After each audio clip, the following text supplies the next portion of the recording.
pumasok na yung ating kinuhang funds or assets from OKX Exchange papunta dito sa ating OKX Web3 wallet. Paano po ba ilipat yung OKX Exchange to OKX wallet? Sa video na ito, pag-uusapan natin paano i-transfer yung ating funds from OKX Exchange to OKX wallet. Tara, pag-usapan natin yan.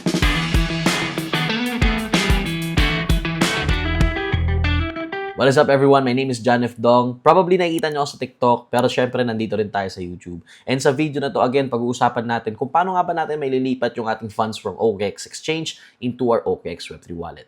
Let's start. First thing that we're gonna be needing is an OKX account. Guys, nandito kasi sa OKX account natin yung ating OKX Exchange wallet at yung ating OKX Web3 wallet. Magkasama na po yan. Now, kung wala pa po kayong OKX account, punta lang po kayo dun sa ating description. Meron po tayong link po dyan that will redirect you in this page. All you need to do is to create an account. Dito po sa country, piliin nyo po Philippines. Type lang po natin dito sa search bar, Philippines. Then, i-check natin ito.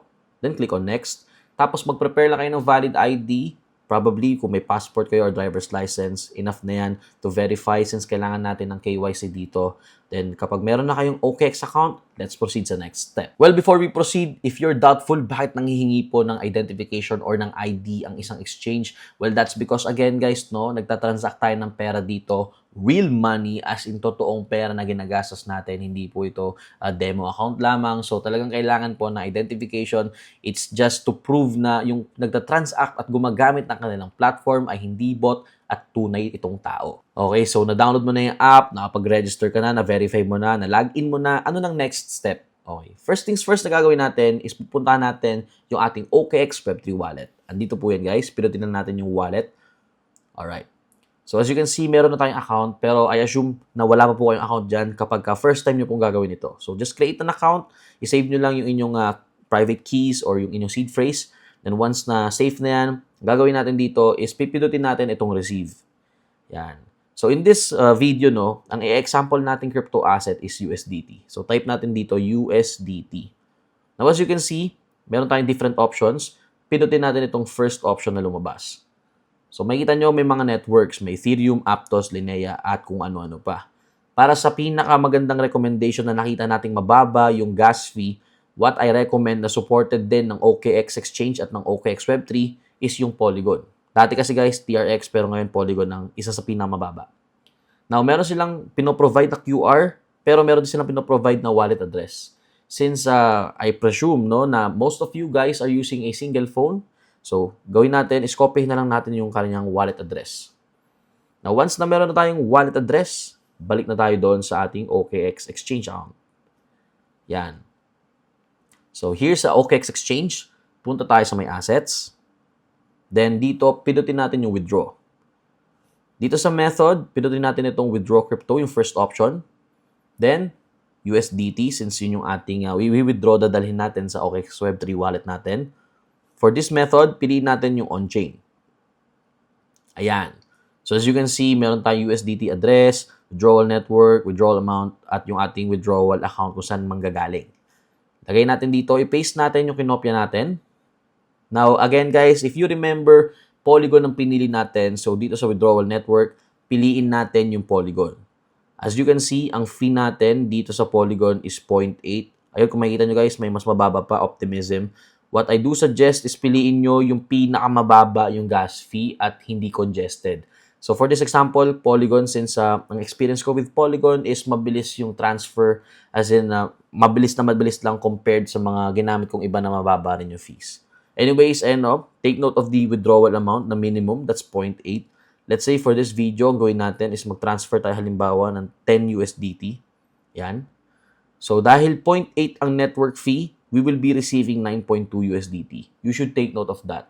Okay? Now, once na naiset nyo na lahat, nailagay nyo na lahat ng information, like the wallet address, withdrawal network, withdrawal amount, pindutin na po natin yung submit. Then yan, confirmation, click on confirm. So, passkey, in this case, sa iPhone guys, pwedeng Face ID. Alright? Ayan. So, request submitted na po. View details natin para makita lang natin guys, no? So, according dito sa details na pinapakita sa atin, pending na po yung ating transaction. So, mamaya lang magre-reflect na yan dun sa ating Web3 wallet. And yun, pumasok na po yung ating withdraw na 10 USDT, which is again, 9.2 USDT na lang, papunta doon sa ating OKX Web3 wallet. Yan, according dito guys, no, sent na po. So, para malaman natin, ma-check natin, balik na tayo doon sa ating Web3 wallet. Yan, wallet. Tapos check natin. Ayun, natagdagan na. Para makita natin yung history, pinutin natin ito. And then ito, notification guys, no? USDT received. By the way, sa notifications nito guys, no? Mixed po yan. So, lahat ng nangyayari from your OKX exchange account, pati sa OKX Web3, is papasok po sa isang notification. Kung makikita nyo, crypto withdrawn, galing po yan doon sa ating OKX exchange. At itong USDT received naman is from OKX Web3. Okay, so again guys, pumasok na yung ating kinuhang funds or assets from OKX Exchange papunta dito sa ating OKX Web3 wallet. And that's how you do it with USDT and with other crypto assets.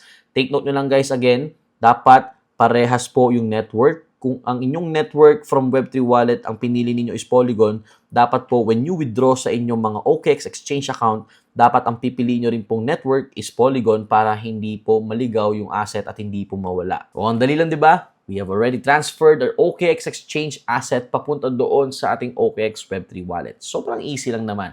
And kung magta-transfer ka naman vice versa, ganun lang din yung steps. Medyo may konting alteration lang, but if you want me to do a video for that, let me know in the comments para po mas magawan natin ang detailed guide.